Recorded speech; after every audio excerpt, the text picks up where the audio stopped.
That's good. The gaming industry just found 3 ways to empty your wallets in 1 week. Rockstar wants $80 for GTA 6, another 20 just to unlock in-game shops that should already be yours. Bungie gutted most of Destiny 2 team after Marathon flopped harder than a failed speedrun.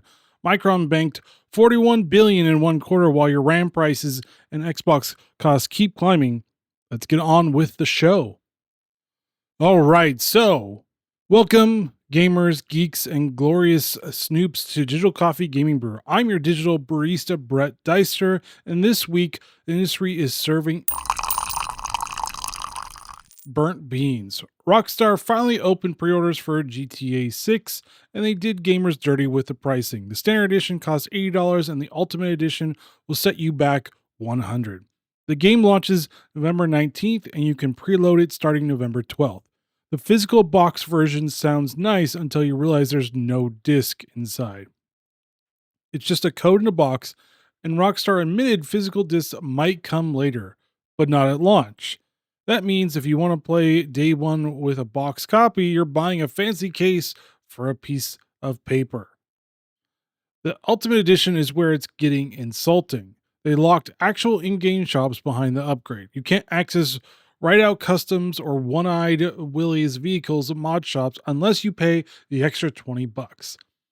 Sarah's Unisex Saloon, Stock 305 clothing store, and Electric Fang tattoo shop are also paywalled. Barber and clothing stores aren't deluxe content, and locking them behind a paywall is insulting. They also toss in the vintage Vice City pack with retro sedan and Ocean Beach garage for pre-ordering either version. You can also get a free month of GTA Plus that auto-renews unless you remind yourself to cancel it. That bonus is nice, but it doesn't make up for slicing the game into tiers. Gamers never used to have tiers where you had to upgrade just to get the whole experience. And I think that's the major rub about all of this. I'm fine with the different price tiers and whatever. You can play a few days earlier, whatever. But when it's like, we're locking this into the content, we're locking this, we're locking that, unless you pay us extra money, is a little ridiculous. I get it. Rockstar is the most, or GTA 6, Rockstar's game is the most expensive we have right now. But it is ridiculous that you have to pay $100 just to get a few missions and other stuff that is not paywalled. And really, it's kind of like I might as well just wait for a sale for all this stuff to really get it. Because, to be honest with you, I barely finished Rockstar games anyways. I think I finished Red Dead Redemption 2. But any of the GTA stuff, I've never finished. I don't know why. I play it and then I'm like, I'll go on to something else. I don't understand why. I just never do. But to each his own.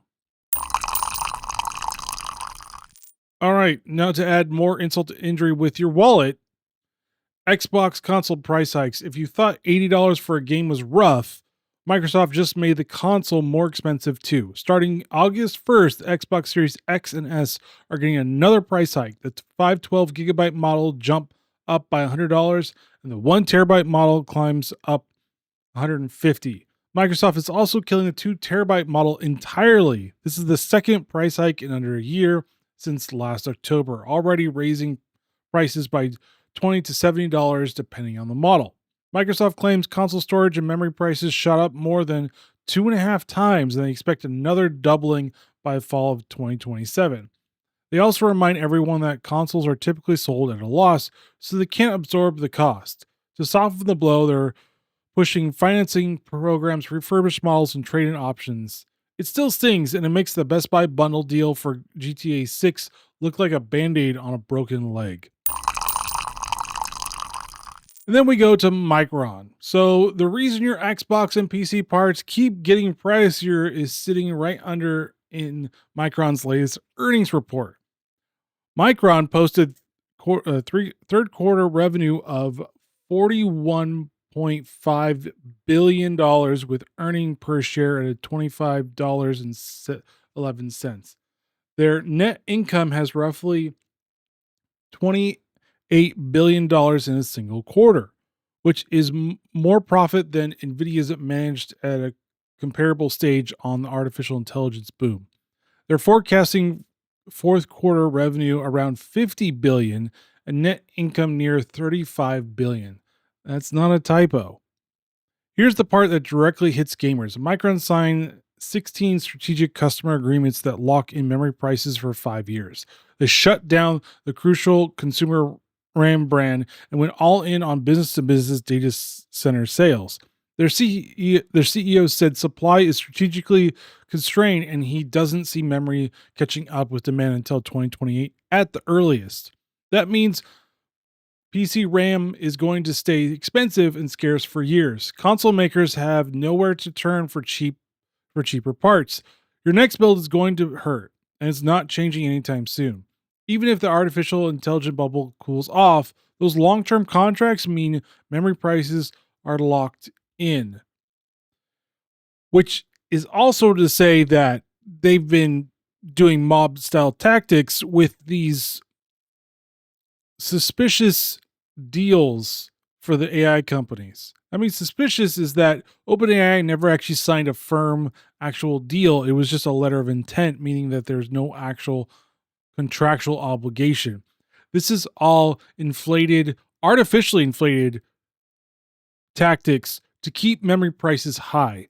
I don't expect, and I've never seen any actual data centers actually being built, which is another question of why is everything so bloody expensive?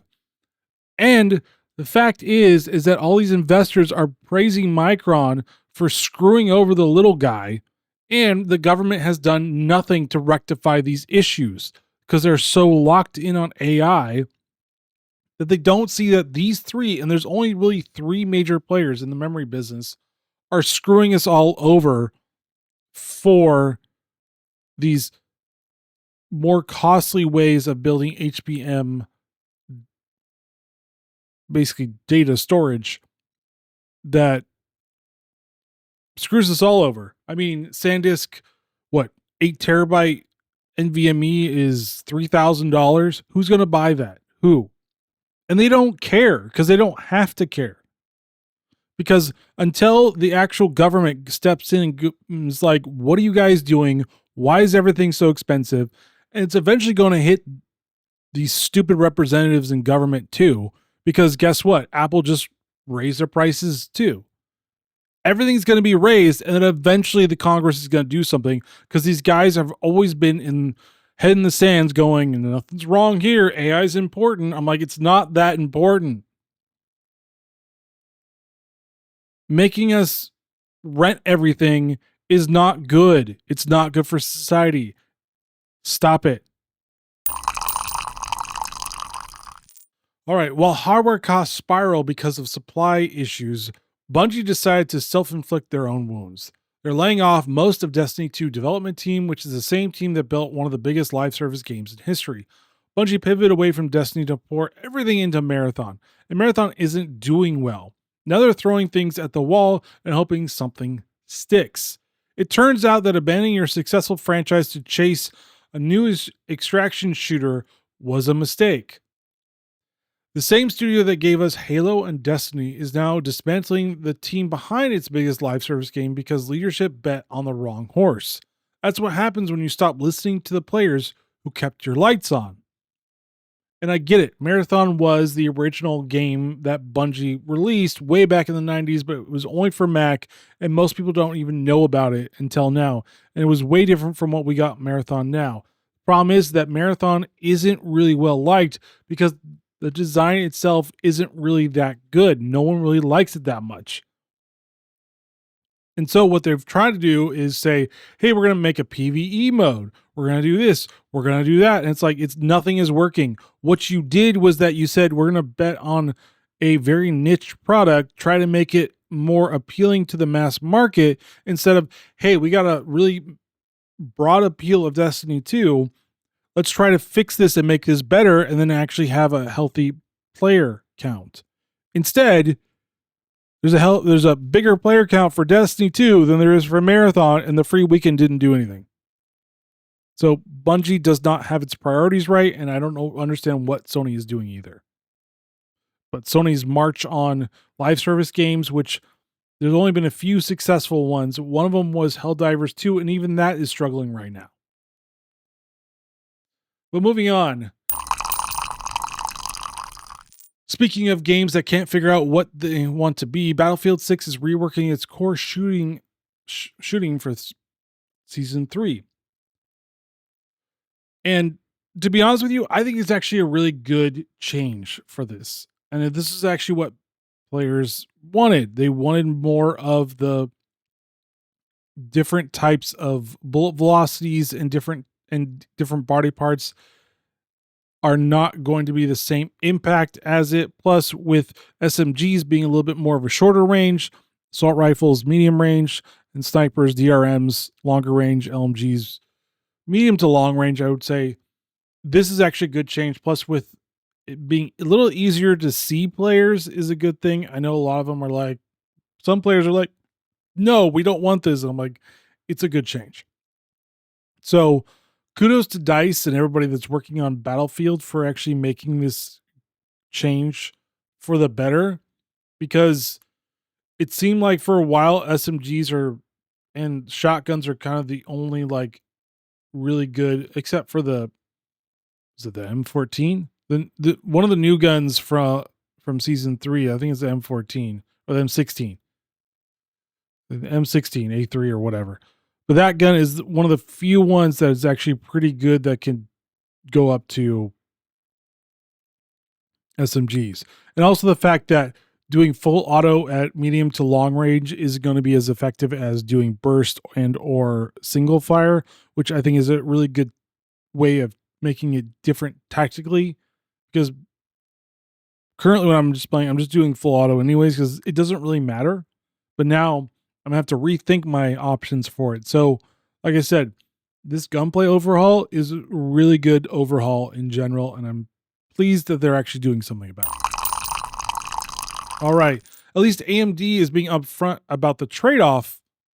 They officially released FSR 4.1 for the Radeon RX 7000 cards, though the Adrenalin 26.6.2 driver. Computer-based tested it and found the image quality is massively better than FSR 3.1, but it costs you performance. On the RX 79 XTX, the FSR 4.1 is up to 14% slower than FSR 3.1. On lower cards, like the RX 7800 XT or the RX 7600, the drop is 7 to 9%. Computer Base still recommends using it because even the performance mode beats FSR 3.1 quality on image clarity. If you want prettier frames, you have to give up some frames per second. That's a fair deal as long as you're honest about it. So Valve has been quieter about these changes that have been going on. So this week affects Chinese players. Mainland China Steam accounts can no longer search on filtered games using the LGBTQ plus tag. Steam says it can't be shown due to local laws and regulations. Games with the tags can still be viewed and purchased directly. Chinese content rules have banned this since 2016, so it's surprising it took this long for Steam to implement the restrictions. Valve is likely choosing compliance over risking their access to Chinese markets. So, Lord of the Fallen 2 has been delayed. One more delay for the pile. Lord of the Fallen 2 has been delayed to 2027. The first game had some cool ideas, but shipped with enough bugs to make a QA tester cry. I guess they need the extra time to break things differently this time. And also, specifically why they're delaying it is because of GTA 6. They don't want to be around the launch window of GTA 6 because everybody's thinking this is going to be a monumental behemoth that they can't compete against, which is a fair assessment because of how big GTA 5 was. So it's not wrong, but it's interesting. All right, so we're just moving on to the next story after that, since that's really what it is. So the Steam Machine is not a console. Now for the main event. Everyone is comparing the Valve Steam Machine to a console, and the comparison is the entire problem. A French retailer even mocked it by building a so-called Steam Machine with an RX 9060 XT for under €1,000, or basically the same price as the Steam Machine. The point they missed is that the Steam Machine was never trying to be a console in the first place, and it was never trying to be a powerful PC. It is in this interesting niche that they're actually carving out for themselves, where it's a PC that's trying to act like a console, but it's not really a great PC and it's not really a great console. It's something that you use that's easy to turn on your TV and the console, and it works well with Linux. And Linux is getting better over time. And it's a way for them to decouple from Microsoft and convince gamers that Linux is better than Windows. So yes, you can build a faster custom PC for less money. Nobody is arguing that. The custom build will benchmark higher and cost less on paper. But there are things the Steam Machine does that custom builds cannot do without a serious headache. You can't click a Steam controller and have your custom PC wake your television through CEC. You can't build a PC this small with this level of living room integration and have it just work out of the box. The form factor matters when you're sliding it into a media cabinet next to your receiver. The SteamOS and Big Picture mode were built from the ground up for the couch, not bolted on top of Windows like an afterthought. Your Windows PC can run Steam Big Picture, but it's not the same experience. Updates, drivers, Windows notifications don't belong on the TV screen. SteamOS was designed to stay out of the way and let you play. That's the difference between a PC hooked up to a TV and a device actually meant for the living room. Valve never aimed for the top of the line specs because they were aiming for a specific use case. This is your extra computer for the television. It's not your work machine. It's not a replacement for everyone who owns a PlayStation or Xbox. It's a niche product for people who want PC gaming in the living room. It saves you from the hassle of a full tower cable management and a wireless keyboard on your coffee table. The price is still a bitter pill. At $1,050, it's hard to justify for most people. It will sell, but it will sell a lot better if it sat below $1,000, which was originally what it was supposed to be, around $650 to $700. Unfortunately, with the RAM apocalypse and everything else going on, they couldn't do it. So Valve was right when they admitted the price stings. The problem isn't the Steam Machine exists. The real problem is that gamers are judging it as a console instead of understanding what it actually is. Stop comparing it to the PlayStation 5. So $1,050 is still a lot for a secondary device, but at least know what you're actually criticizing before you torch it online. The industry has a bigger problem than a niche living room PC. Until next time, gamers, keep your brew strong and your frames high, and I'll see you when the next batch of news drops.